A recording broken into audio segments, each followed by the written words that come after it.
Informasi lain, Saudara, kuasa hukum Roy Suryo, Ahmad Hozinuddin, melaporkan Kepala Kejaksaan Negeri Jakarta Selatan ke Jaksa Agung Muda bidang pengawasan dan bidang pembinaan. Langkah ini diambil karena Kejari Jakarta Selatan belum mengeksekusi terpidana Sylvester Matutina.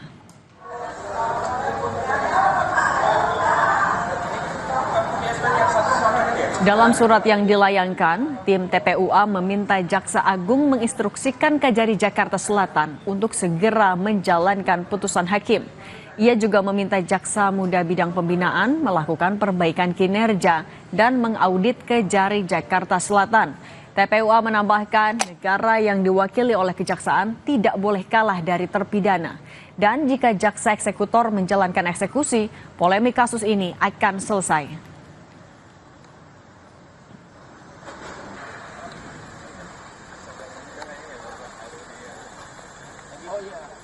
Mulai dari Mahkamah Agung, kemudian Pengadilan Negeri Jakarta Selatan, Kejaksaan Negeri Jakarta Selatan, dan Mahkamah Agung ini suatu struktur yang sebenarnya hierarkinya cukup bagus. Nah, hanya kenapa itu belum dilakukan, ya kita tentu dong, the man behind the gun-nya mungkin ada. Saya nggak menuduh saat ini, tapi kalau itu tidak dilaksanakan hampir 6 tahun, kurang lebih 6 tahun ya tidak dilaksanakan juga bagi seorang yang sudah divonis inkrah, itu satu hal yang dipertanyakan. Untuk itu, jika masih belum, sesudah tanggal 17 nanti, belum dilakukan juga eksekusi, berarti penegakan hukum di bangsa ini sangat bobrok. Terkait belum ditahannya Sylvester, Kapus Penkum Kejaksaan Agung Anang Supriyatna mengaku telah menerbitkan surat eksekusi terhadap terpidana Sylvester Matutina saat dirinya menjabat Kejari Jakarta Selatan. Menurut Anang, saat itu eksekusi penahanan belum bisa dilakukan karena Sylvester sempat hilang di masa pandemi COVID-19. Anang menambahkan, pada saat COVID, para tahanan dikeluarkan sehingga tidak memungkinkan untuk menahan tersangka, terdakwa, ataupun terpidana baru.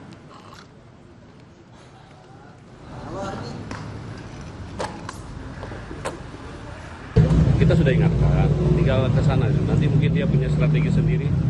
Kejari Jakarta Selatan sudah diingatkan bahwa memang ini sudah ikhlas segera untuk dilakukan. Informasi terakhir kan sudah dipastikan tanggal 20 Agustus akan ada PK, sudah terjadwal di PN informasinya, dan Kejari Jakarta Selatan juga sudah menerima pemberitahuan dari pengadilan akan ada PK.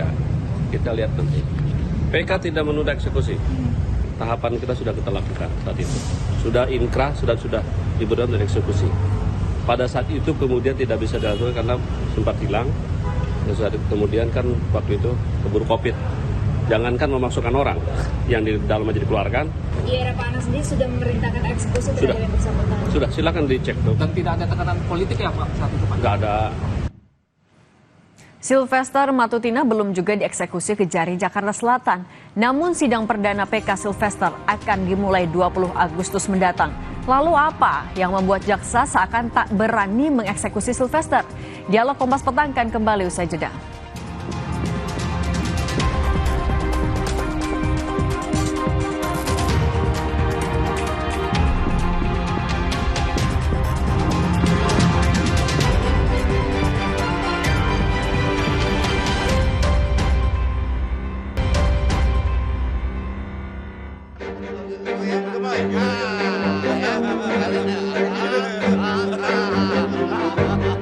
Tidak harus eksekusi, sudah inkrah.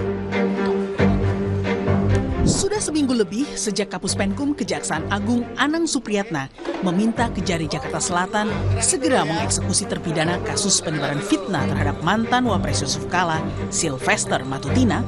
Perintah itu seakan hanya angin lalu. Terbaru, Anang Supriyatna malah meminta wartawan untuk bertanya langsung ke Kejari Jakarta Selatan soal kepastian eksekusi Sylvester. Kedua, terkait yang bersangkutan memang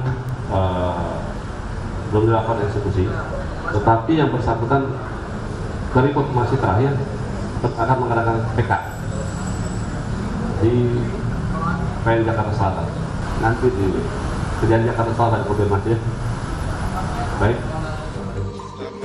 Penundaan eksekusi Sylvester hingga 6 tahun sejak putusan kasasi pada 2019 membuat pihak Roy Suryo CS mempertanyakan kewibawaan Kejaksaan Agung. Iya, kita ini kan negara, jadi negara kayak main-main loh. Kejaksaan kan sudah ultimatum, bahkan melalui statement ya Kejagung yang menyatakan kalau nggak datang diundang ya akan kami eksekusi. Itu sejak tanggal 4 Agustus yang lalu sampai hari ini. Ini kan persoalannya yang menjadi pertaruhan adalah wibawa institusi negara, dalam hal ini Kejaksaan Agung. Bukan soal apakah eksekusi itu harus dilakukan atau tidak. Harus, tidak ada pilihan kemudian bernarasi, ada damai dan seterusnya. Itu udah selesai lah. Kalau Kejaksaan Agung mendengar acara ini, hari ini eksekusi dulu. Baru kita bicara ada apa di balik lambannya eksekusi selama 6 tahun. Apakah di sana ada penyalahgunaan kewenangan, ada obstruction of justice. Ini diteliti lagi. Dan saya setuju segala yang terlibat dalam proses ini harus ditindak. Bukannya sportif menjalani hukuman penjaranya, Sylvester kini mengambil langkah pengajuan PK di Pengadilan Negeri Jakarta Selatan. Sidang PK Sylvester akan perdana dimulai tanggal 20 Agustus mendatang. Tim Liputan, Kompas TV. Sylvester Matutina hingga kini belum juga dieksekusi Kejari Jakarta Selatan. Tapi kini ia sudah mendaftarkan permohonan PK ke Pengadilan Negeri Jakarta Selatan dan sidang perdana PK Sylvester akan dimulai 20 Agustus mendatang. Lalu apa sebenarnya yang membuat jaksa seakan tak berani mengeksekusi Sylvester? Siapa orang besar yang melindungi Ketum Solidaritas Merah Putih ini? Kita bahas bersama terlapor kasus dugaan pencemaran nama baik Jokowi Roy Suryo di studio. Ada juga Sekjen Pradi Bersatu Ade Darmawan dan mantan Kabareskrim Polri Susno Duaji melalui sambungan Zoom. Selamat petang semuanya. Petang, Cindy. Ya, petang semuanya, petang Pak Susno. Ke Mas Roy dulu ya, Mas Roy. Teman-teman Anda dari TPUA melaporkan Kajari Jaksel ke Kejagung ya, ke Jamwas dan juga Jambit. Apa alasan akhirnya langkah ini yang diambil? Ya, karena sudah seminggu sejak statement dari Kapus Penkum Jaksa Agung sendiri, Pak Anang, itu yang beliau tadinya mengatakan akan segera hari ini dipanggil gitu ya. Tapi ternyata belum dieksekusi. Bahkan terakhir tadi sesuai dengan statement dari Kompas tadi kan bahwa menunggu dari Kejaksaan Negeri ya. Nah, maka tadi barusan saja kira-kira 2 jam yang lalu ya teman-teman kami ya dari tim advokasi untuk aktivis dan akademisi, ada Bang Ahmad Kosinudin, ada Pak Jamada Girsang, ada Pak Abdul Ghafur, kemudian juga ada Pak Mulyadi ya sudah menyerahkan 3 surat. Apa? 3 surat itu yang pertama itu ke Jaksa Agung ya Pak ST Burhanuddin langsung. Kemudian ke Jaksa Agung Muda bidang pengawasan, kemudian Jaksa Agung Muda bidang pembinaan. Ya, masing-masing itu tugasnya adalah untuk mengawasi dan juga untuk membina strukturnya agar jangan sampai kejadian seperti Sylvester Matutina ini terjadi. Karena ini berarti kerugian besar terhadap negara. Ya, sudah capek-capek melakukan pengadilan negeri, pengadilan tinggi sampai dengan kasasi dan kasasi itu sudah inkrah ya semenjak 6 tahun yang lalu 2019 ya tepatnya ketika kemudian itu tanggal dikirim ke pengadilan yang pengaju dalam hal Kejaksaan Negeri itu 9 September 2019 itu belum dieksekusi sampai dengan sekarang. Dan yang menarik adalah tadi pemberitaan tadi juga ada rekan Kompas tadi juga di Kejaksaan Agung mereka meliput juga, terima kasih. Yang menarik adalah ada statement bahwa menunggu dari PK. Mbak, sesuai dengan undang-undang ya PK atau peninjauan kembali itu tidak menunda eksekusi. Jadi harusnya pada saat mengajukan PK pun itu sudah bisa ditangkap si Sylvester itu. Jangan kemudian menunggu PK nanti hasilnya PK gimana. Enggak. PK itu tidak menunda eksekusi. Jadi eksekusi dulu ya baru kemudian nanti PK. Terserah dia mau PK tanggal 20 Agustus nggak ada masalah. Kami nggak keberatan dengan PK. Kami keberatan dengan dia belum eksekusi dulu baru PK nabung. Ade. Ini sampai akhirnya Kajari juga dilaporin ke Kejagung. Ini kenapa udah sampai Kejari juga dilaporin ke Kejagung? Kenapa nggak ada dorongan agar ya Bung Sylvester nyerahin diri aja deh? Oke, baik Mbak, terima kasih. Jadi saya perlu menanggapi sedikit saja kalau soal seperti ini, karena ini sekali lagi saya sampaikan ya bahwa perkara ini sudah 6 tahun. Itu yang pertama. Bahwa kalau kita mengacu pada pasal 84 dan 85 tentang tenggang waktu daluarsa, jelas termaktub di dalamnya ya bahwa ada hal seperti itu ya, dan itu adalah ketentuan yang tidak bisa kita elakkan. Salah ini. Terus kemudian bahwa di dalam pasal 84 itu jelas dikatakan tenggang waktu daluarsa mengenai semua pelanggaran lamanya 2 tahun, mengenai kejahatan yang dilakukan dengan percetakan atau itu bisa diartikan uang palsu. Kita tetap begini dia. Oke, tahan dulu. Jadi Tadi daripada kenapa saya Mas Roy bacakan ngerasa yang Bang disampaikan Roy tadi salah? Satu, berarti ada mensreah, ada niat jahat untuk menunda daluarsa. Ya, satu. Yang kedua, daluarsanya tidak 6 tahun. Masih ada, jadi daluarsa 6 tahun itu plus ada sepertiga waktu daluarsanya. Jadi masih ada 2 tahun lebih gitu loh. Jadi harusnya 8 tahun daluarsanya, Mas, gitu. Mohon maaf, saya belajar hukum juga, Bang Ade, ikut-ikut Anda biar tambah pinter. Jadi, ada mensreahnya katanya, jadi, Bang Ade. ada niat jahat untuk nunggu daluarsa ini. Gini, perhitungan itu ya sesuai dengan yang dimana pasal 85, Mas Roy. Ya, 84, 85, aku juga baca. Tenggang waktu daluarsa mulai berlaku esok harinya setelah putus. Baca sampai Jadi selesai, kita Mas. jangan gini. Di pasal 3 juga, di pasal 84 dan ada ayat 3 di situ. Bagaimana juga tenggang waktu tidak boleh kurang dari lamanya pemidanaan. Tapi kenapa harus nunggu sampai daluarsa dulu, Bang Ade? Itu ada niat jahat tuh. Kenapa nggak sportif aja? Jadi gini, bukan persoalan masalah bahwa kenapa dibiarkan atau kenapa dibiarkan oleh instansi-instansi yang terkait. Kita juga tidak bisa. Ya, ada tenggang 20%. Bahwa kemudian yang salah Kejaksaan Agung nih tidak mengeksekusi. Ya Sylvester tetap yang salah. Gini loh. Dia nggak patuh dia. Terus kemudian kalau kita berbicara gini, Mas Roy, saya ngomong dulu. Jadi ini kita berbicara hukum, kita kembali pada pasal 84-85.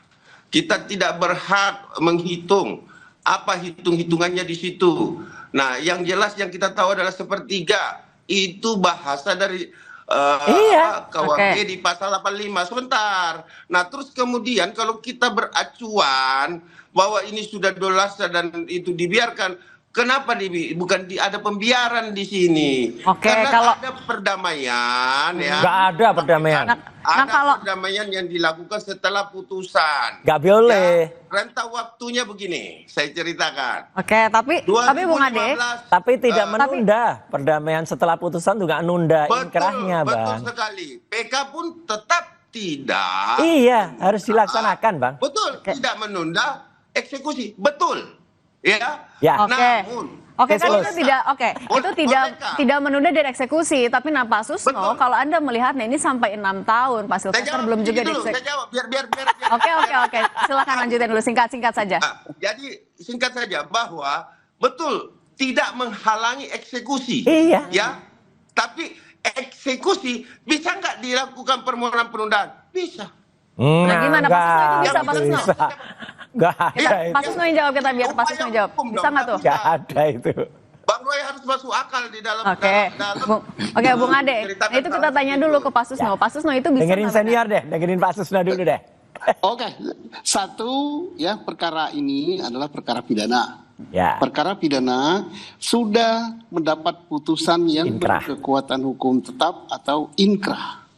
Nah, kalau inkrah harus segera dieksekusi. PK tidak menjadi penghalang. Kemudian kalau apakah PK-nya sudah lama sampai 6 tahun lewat, ini ada kelalaian. Kelalaian atau kesengajaan dari aparat kejaksaan. Nah, lalai atau aparat tinggal tergantung karena ada sesuatu, ada setiga atau sesuapa, ini urusan internal daripada kejaksaan untuk menyelidiki mengapa sampai terjadi begitu. Nah, kalau Pak Susno ngelihatnya itu ada kelalaian. Apakah perkara ini tidak bisa dieksekusi? Bisa. Karena sudah lewat waktu. Saya tidak akan bertransfer, baca saja kitab hukum pidana Al-Khamine Bipalingen, yaitu ketentuan umum pasal yang disebut tadi. Jelas sekali itu. Tidak bisa ditafsirkan, jelas terang benderang, kayak makan siang pakai lampu petromak. Nah kalau gitu Pak Susno ngelihat ada kelalaian atau kesengajaan nih, apa yang bikin jaksa masih belum eksekusi 6 tahun? Tapi jangan dijawab dulu Pak Susno, kita akan kembali lagi usai jeda berikut.